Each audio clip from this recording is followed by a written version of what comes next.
Hello hi नमस्कार दोस्तों, आप सभी का एक बार फिर से स्वागत है सेल्फ हेल्प बुक चैनल पर, जहां पर हम आपके लिए लेकर आते हैं हर हफ्ते एक ऑडियो बुक समरी। दोस्तों आज की हमारी बुक का नाम है 7 habits of highly effective peoples, जिसे लिखा है स्टीवन कोवी ने। तो चलिए दोस्तों शुरू करते हैं आज की हमारी ऑडियो बुक समरी को। तो चलिए दोस्तों सबसे पहले हम बात करते हैं एक हाईली इफेक्टिव इंसान के बारे में कि एक हाईली इफेक्टिव इंसान कौन होता है। एक हाईली इफेक्टिव इंसान वो होता है जिसका कैरेक्टर अच्छा हो, जिसके पास स्ट्रॉन्ग वैल्यूज हों। क्या आपकी अपने किसी दोस्त या रिश्तेदार के साथ बहस हुई है? किसी से ये उम्मीद रखना कि वो बदले, उससे पहले आपको खुद को बदलना होगा। क्या आपको लगता है कि आपके अंदर खुद को इम्प्रूव करने की क्वालिटी है? एक हाईली इफेक्टिव इंसान कैसे बना जाए, ये आप इस किताब को पढ़ करके सीख सकते हैं। जो भी आपकी जॉब हो, आप इस किताब से ये जान सकते हैं। जैसे अगर आप एक पेरेंट हैं, आप अगर एक माता पिता हैं, तो आप अपने बच्चों के साथ अपने रिलेशन को और भी ज़्यादा बेहतर बना सकते हैं। और अगर आप एक बॉस हैं तो इस किताब से आपको ऐसे टिप्स मिलेंगे जिनसे आप अपनी लीडरशिप को और भी ज़्यादा बेहतर बना सकते हैं दोस्तों। तो चलिए दोस्तों अब हम बात करते हैं कि ये किताब किसके लिए है। ये किताब उन लोगों के लिए है जो एक कॉमन लाइफ नहीं जीना चाहते, बल्कि अपनी लाइफ के अंदर कुछ बड़ा करना चाहते हैं। और दूसरा ये किताब उन लोगों के लिए है जो ये जानना चाहते हैं कि जो हाईली इफेक्टिव लोग होते हैं उनकी 7 हैबिट्स कौन सी हैं। तो चलिए दोस्तों अब वक्त हो चला है 7 habits of highly effective people book के ऑथर के बारे में जानने का। दोस्तों इस बुक के ऑथर का नाम है स्टीवन कोवी, जो एक अमेरिकन ऑथर है। इसके साथ ही वो बिजनेसमैन भी हैं और एक बहुत ही अच्छे पब्लिक स्पीकर भी हैं। टाइम्स मैगजीन ने इन्हें टॉप 25 इन्फ्लुएंसर लोगों की लिस्ट में शामिल किया है। Steven Covey Utah state university में प्रोफेसर भी रहे हैं। इनकी किताब the 7 habits of highly effective peoples एक इंटरनेशनल बेस्ट सेलर बुक है। ये किताब दूसरों पर फोकस करने के बजाय आपको अपने कैरेक्टर को इम्प्रूव करने पर हेल्प करती है। दोस्तों मैक्सिमम किताबें आपको ऐसी मिलेंगी जो आपको ये बताएंगी कि दोस्त कैसे बनाए जाए या लोगों को इम्प्रेस कैसे किया जाए, लेकिन ये बुक आपको इफेक्टिव इंसान बनाने पर फोकस करती है। अगर आपकी पर्सनैलिटी अच्छी है तो आप भी एक इफेक्टिव इंसान बन सकते हैं, मगर वो बस थोड़े टाइम के लिए होगा। लोगों को जल्दी ही पता लग जाएगा कि आप हर काम के पीछे कोई ना कोई मतलब ज़रूर रखते हैं, कोई मोटिव ज़रूर रखते हैं। लेकिन अगर आपका कैरेक्टर अच्छा है तो वो आपके साथ लाइफ टाइम तक रहेगा। आप अपने आसपास के लोगों को इन्फ्लुएंस करते रहेंगे और आपको इसका पता भी नहीं चलेगा। याद रखें कि सबसे पहले आपको अपने अंदर से शुरू करना होगा। तो क्या आप तैयार हैं इस चेंज के लिए? दोस्तों क्या आप आज एक हाईली इफेक्टिव इंसान बनेंगे? तो चलिए दोस्तों शुरू करते हैं आज की हमारी सबसे पहली हैबिट से, जो है प्रोएक्टिव बनना। दोस्तों प्रोएक्टिव बनने का मतलब क्या है? साइकोलॉजिस्ट विक्टर फ्रैंकलिन कहते हैं कि हमारे आसपास जो भी होता है हम उसे बदल नहीं सकते, लेकिन हम इस पर कैसे रिस्पॉन्ड करें ये हमारे हाथ में होता है। प्रोएक्टिव होने का मतलब होता है कि दूसरे लोग जैसा चाहे ओपिनियन दे या जैसे भी उनका बिहेवियर हमारे साथ हो, हमें उससे अफेक्टेड नहीं होना चाहिए। जब लोग हमारे बारे में बुरा बोलते हैं तो कमी हमारे अंदर नहीं होती, बल्कि उनमें खुद में होती है। जो नेगेटिव बात वो आपके बारे में बोलते हैं उससे उनके खुद के नेगेटिव व्यूज़ का पता चलता है कि वे दुनिया को किस नज़र से देखते हैं।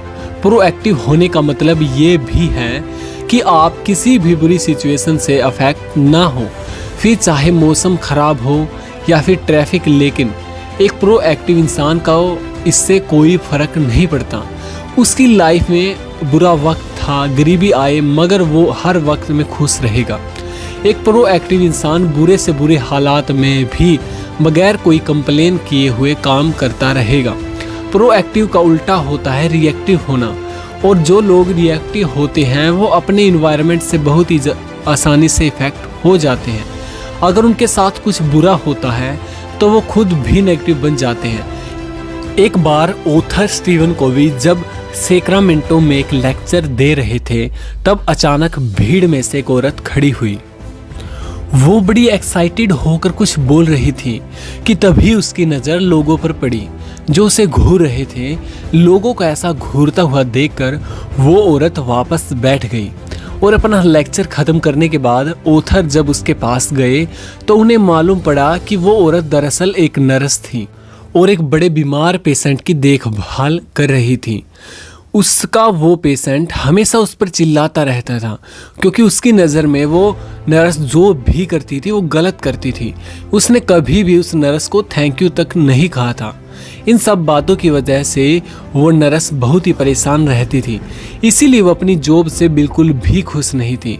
और उस दिन स्टीवन कोवी को लेक्चर का सब्जेक्ट भी प्रोडक्टिविटी था और स्टीवन कोवी एक्सप्लेन कर रहे थे कि अगर तुम प्रोएक्टिव हो तो कोई भी चीज़ तुम्हें हर्ट नहीं कर सकती। जब तक आप खुद न चाहें तब तक आपको कोई दुखी नहीं कर सकता। ये लेक्चर सुनकर वो औरत एक्साइटेड हो गई क्योंकि उसे पता चल गया था कि रिस्पोंड करना या नहीं करना उसके हाथ में है। उसने ऑथर को बताया, मैंने दुखी होना खुद चुना था, मगर अब मुझे रियलाइज हो गया था कि दुखी या सुखी होना मेरे हाथ में है। अब किसी दूसरे इंसान का बिहेवियर मुझे कंट्रोल नहीं कर सकता। एक रिएक्टिव इंसान का मूड टीवी की तरह होता है जिसका रिमोट कंट्रोल दुनिया के हाथ में होता है। दोस्तों, जब भी कोई चाहेगा उस रिएक्टिव इंसान का मूड चेंज कर देगा, लेकिन एक प्रोएक्टिव इंसान वो है जिसे अपने मूड का रिमोट कंट्रोल अपने हाथ में रखा है। एक प्रोएक्टिव इंसान का कोई भी फर्क नहीं पड़ता कि दूसरा इंसान उसके बारे में क्या सोच रहा है या फिर क्या बोल रहा है। तो आपको भी प्रोएक्टिव बनने की आवश्यकता है दोस्तों। तो चलिए दोस्तों, अब हम बात करते हैं हाईली इफेक्टिव लोगों की सेकंड हैबिट के बारे में, begin with the end in mind. जी हाँ दोस्तों, आपकी लाइफ की सबसे इम्पोर्टेंट चीज़ क्या है? अपने माइंड में एंड को लेकर के शुरुआत से हमारा मतलब है कि आपके सारे एक्शंस, आपकी सारी वैल्यूज़, आपके सारे पर्पस से मैच होने चाहिए। आपका फाइनल गोल, आपकी डेस्टिनेशन आपको पता होनी चाहिए ताकि आपका हर स्टेप उसकी तरफ जाए। हम कई बार बहुत सी प्रॉब्लम्स फेस करते हैं, हमें आए दिन किसी न किसी चीज़ के लिए कंसर्न होना पड़ता है दोस्तों। और लाइफ में इतने सारे चैलेंजेस हैं कि हम कई बार भूल जाते हैं कि हमारे लिए सबसे इम्पोर्टेंट चीज़ क्या है। जैसे कि आपको अपने बच्चों का ध्यान रखना पड़ता है, उन्हें हर चीज़ प्रोवाइड करवानी पड़ती है, लेकिन आप इसके लिए इतना ज़्यादा हार्ड वर्क करते हैं कि उनके साथ टाइम स्पेंड ही नहीं कर पाते। आप ये भूल जाते हैं कि मटेरियल चीज़ों से ज़्यादा उन्हें आपके प्यार और सपोर्ट की ज़रूरत है। अगर आप सच में अपने बच्चों से प्यार करते हैं तो उन्हें हर दिन शो कराएं कि आप उन्हें कितना प्यार करते हैं। आपकी बातों और आपके एक्शंस में उनके लिए प्यार झलकना चाहिए और आपका यही बिहेवियर आपके पेरेंट्स और उन बाकी लोगों के साथ भी होना चाहिए जो आपकी लाइफ में बहुत मायने रखते हैं। Begin with and in the mind से मतलब है कि आपके लिए सबसे ज़्यादा वैल्यूएबल क्या है। वो आपके अपने लोग हो सकते हैं या फिर आपके प्रिंसिपल्स जिन पर आपको पूरा यकीन है। अगर आप कुछ ऐसा करते हैं जो आपके प्रिंसिपल्स से मैच नहीं करता तो आप एक इनइफेक्टिव इंसान बन रहे हैं दोस्तों। मान लीजिए कि आप एक घर बना रहे हैं, लेकिन इसके लिए सबसे पहले आपको अपने माइंड में प्लानिंग करनी होगी, फिर जाकर आप टूल्स लेंगे। अगर आपके घर में बच्चे हैं तो आपके घर का हर एक कोना चाइल्ड फ्रेंडली होना चाहिए। अगर आप कुकिंग का शौक रखते हैं तो आपको अपनी किचन अपग्रेड रखनी पड़ेगी। तो कहने का मतलब ये है कि किसी भी काम को करने से पहले आपके माइंड में उसका ब्लूप्रिंट होना चाहिए। अगर आपने अपना घर अच्छे से प्लान नहीं किया है तो इसे प्रॉपरली बनाना आपके लिए मुश्किल हो जाएगा और लास्ट में आपको इसे रिपेयर कराने में फालतू पैसे खर्च करने पड़ेंगे। लाइफ में हर चीज़ प्लानिंग मांगती है दोस्तों, और इसी तरह एंड को माइंड में रख कर चलने की शुरुआत होती है। ये सोचो कि आपको सबसे पहले क्या करना है एंड मेक श्योर कि वो आपकी वैल्यूज़ के साथ फिट हो। क्या आप सबसे ज़्यादा ऑनेस्टी को वैल्यू करते हैं या फिर आप रिस्पेक्ट को ज़्यादा वैल्यू करते हैं? इसी को ध्यान में रखते हुए आपको अपने दिन की शुरुआत करनी चाहिए। अपनी वैल्यूज़ पर पूरा यकीन रखें ताकि आपकी लाइफ में कोई भी चैलेंजेस आए आप अपनी वैल्यूज़ के हिसाब से उन्हें फेस कर सकें। तो चलिए दोस्तों, अब हम बात करते हैं हाईली इफेक्टिव लोगों की थर्ड हैबिट के बारे में। सबसे पहले ज़रूरी चीज़ें करें। सबसे पहले ज़रूरी कामों को करने का मतलब सिर्फ टाइम मैनेजमेंट से नहीं है, ये सेल्फ मैनेजमेंट भी है दोस्तों। इंसान होने के नाते हम सब सेल्फ अवेयर होते हैं और यही चीज़ हमें सारी लिविंग थिंग्स में सबसे सुपीरियर बनाती हैं, क्योंकि हम इंसान ही खुद को इवैल्यूएट कर सकते हैं। और जब हमें लगता है कि हम कुछ गलत कर रहे हैं तो हम उसे चेंज कर सकते हैं। जब हमें बहुत से काम करने पड़ते हैं तो हमें सबसे पहले अपनी प्राथमिकता यानी कि अपनी प्रायोरिटीज़ डिसाइड करनी पड़ती हैं। कुछ लोग प्लानर्स की हेल्प लेते हैं ताकि उन्हें याद रहे, कुछ लोग टू डू लिस्ट बनाते हैं, बोर्ड्स बनाते हैं ताकि उन्हें ज़रूरी काम याद रहे। लेकिन इन सब के बावजूद भी कई बार हम अपने बेहद ज़रूरी काम टाइम पर कंप्लीट नहीं कर पाते।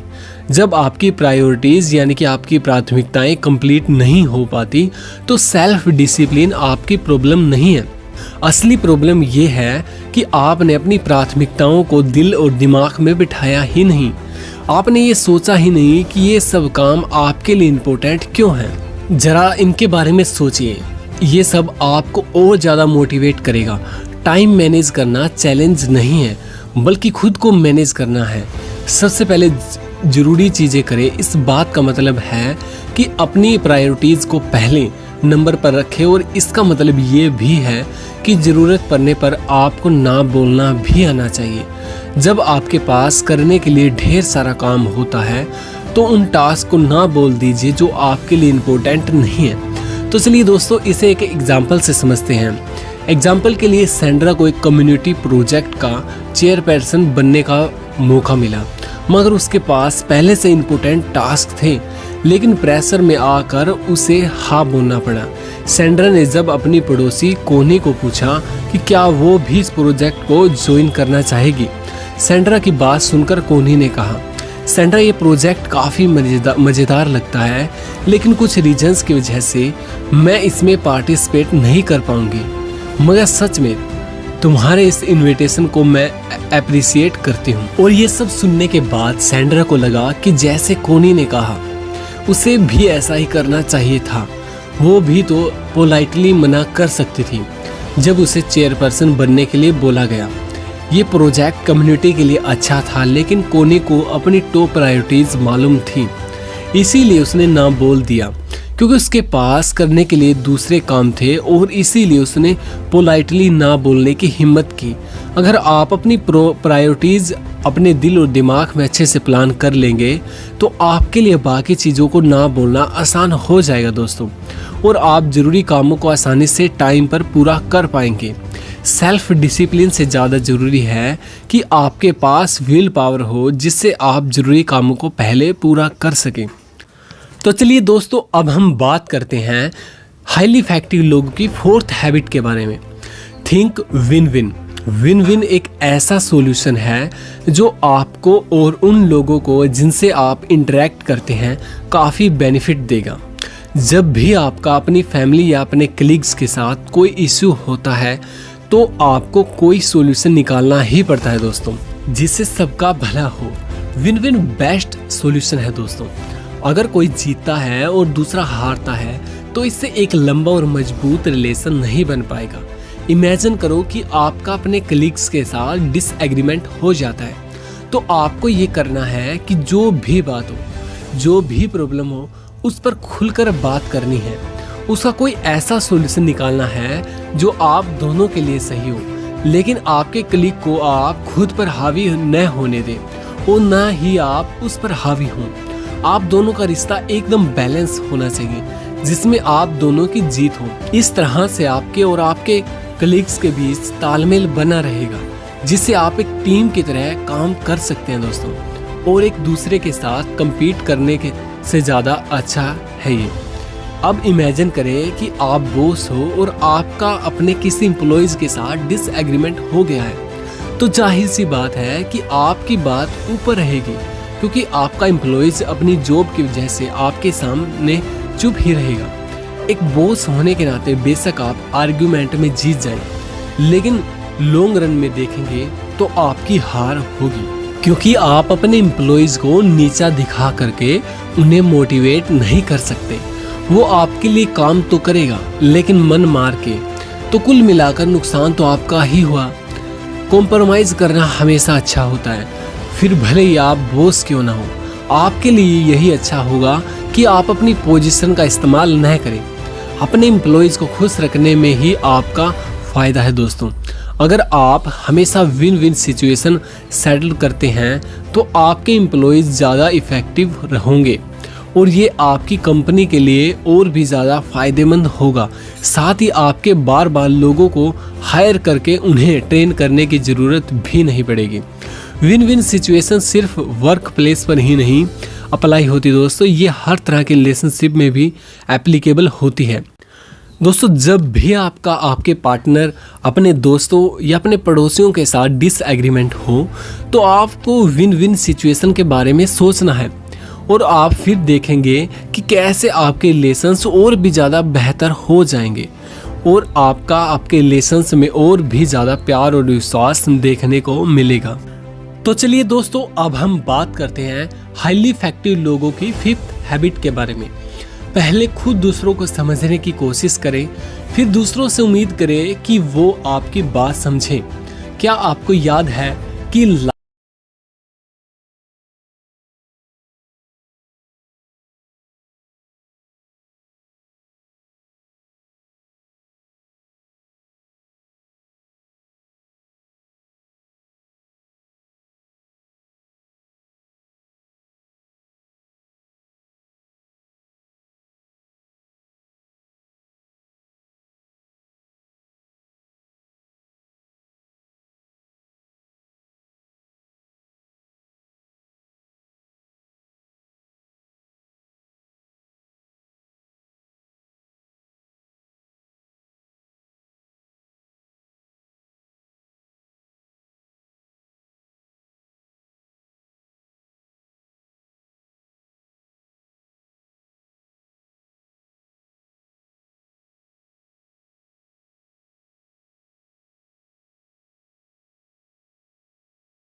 कि उसने उस आदमी को अपना चश्मा दे दिया।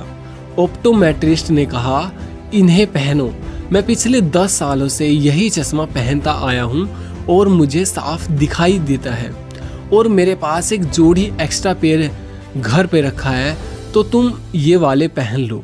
उस आदमी ने उस व्यक्ति की बात मान ली, वो चश्मा पहन लिया, मगर उसे कुछ भी साफ नहीं दिखाई दिया, बल्कि उसे और भी धुंधला दिखाई देने लगा।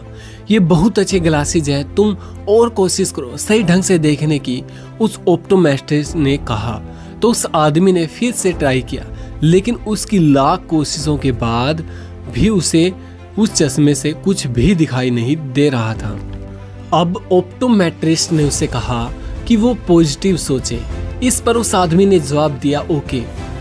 और उसके बाद उस आदमी ने कहा कि पॉजिटिवली सोचने के बाद भी मुझे कुछ भी साफ नहीं दिखाई दे रहा है। ये बात सुन करके ऑप्टोमेट्रिस्ट अपसेट हो गया, क्योंकि वो उस आदमी की मदद करना चाहता था।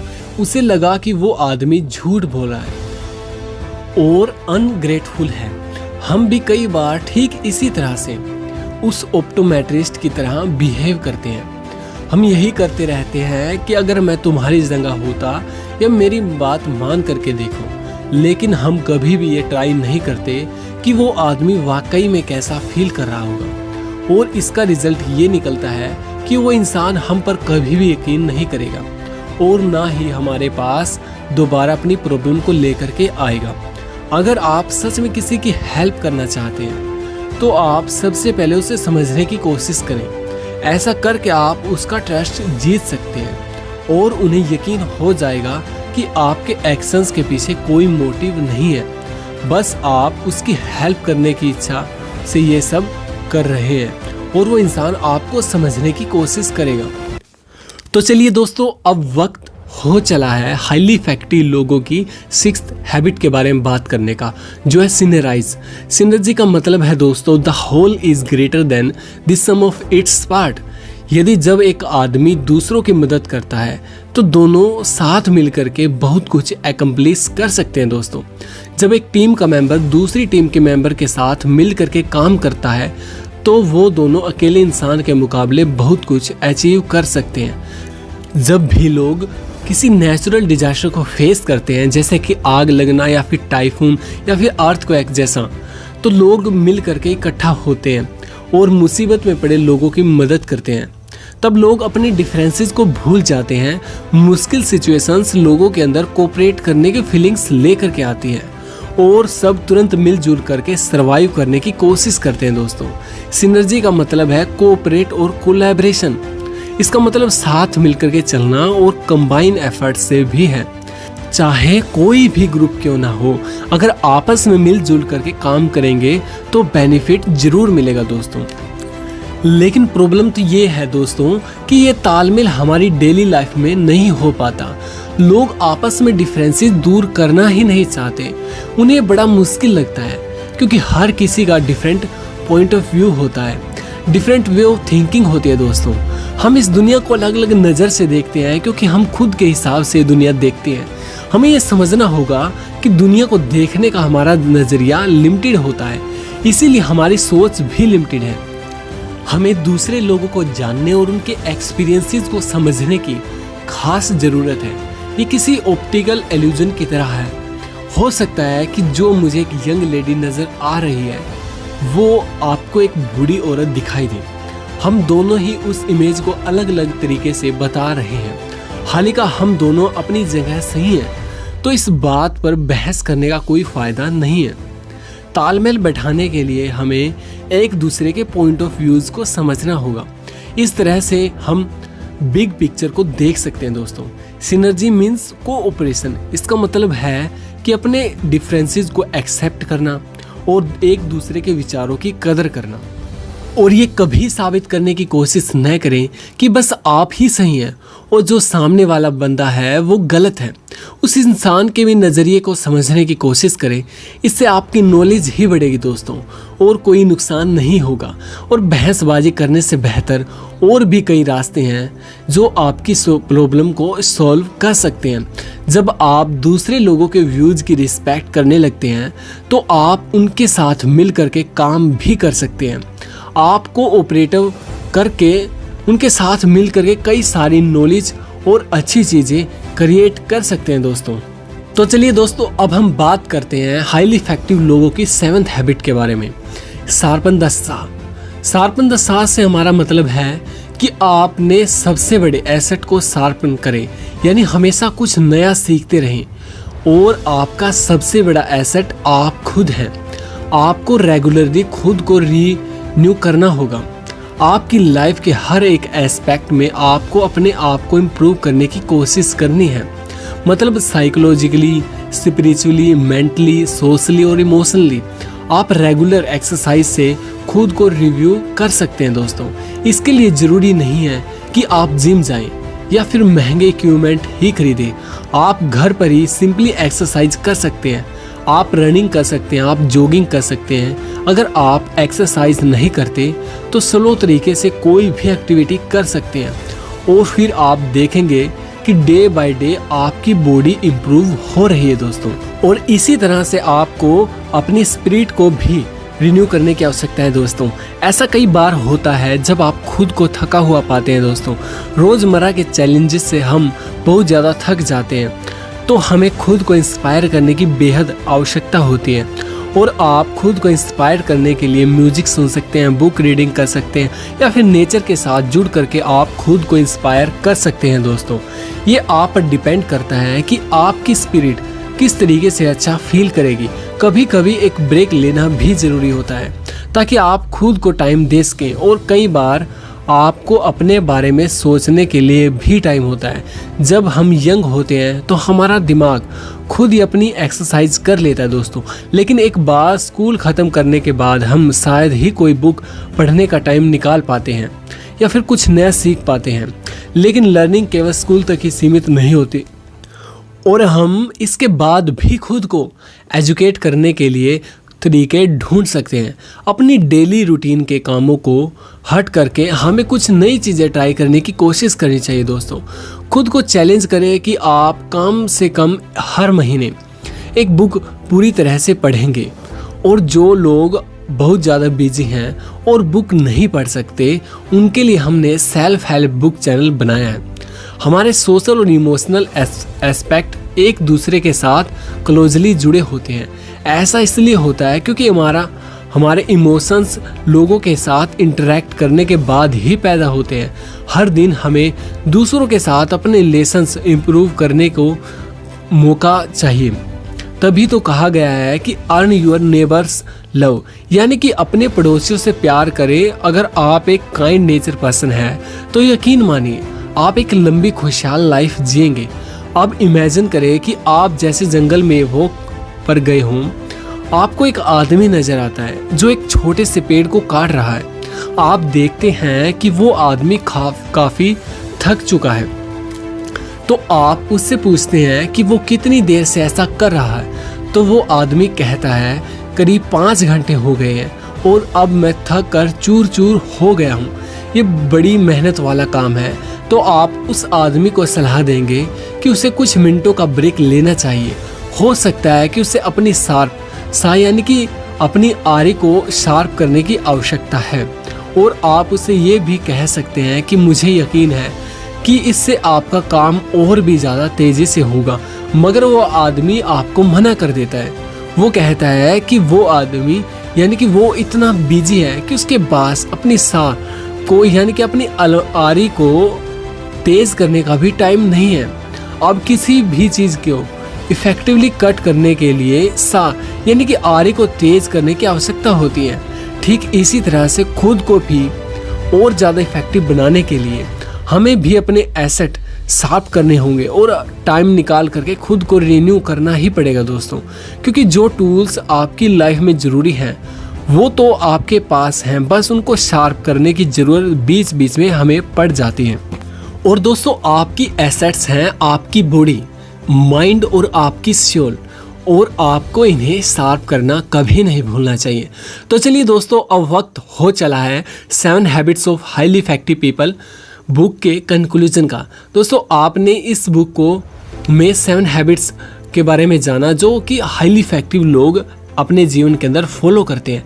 जो हैबिट नंबर 1 थी वो है प्रोएक्टिव बनना, और हैबिट नंबर 2 थी एंड को ध्यान में रख करके किसी भी काम की शुरुआत करना, और हैबिट नंबर 3 सबसे ज़रूरी कामों को आपको सबसे पहले करना चाहिए, और हैबिट नंबर 4 है विन विन सिचुएशन के बारे में सोचना, और हैबिट नंबर 5 है अपनी बात समझाने से पहले दूसरों के बात समझने की कोशिश करना, और हैबिट नंबर 6 है सिनराइज यानी कि तालमेल बिठाना, और हैबिट नंबर 7 है अपनी एसेट्स को शार्प करना।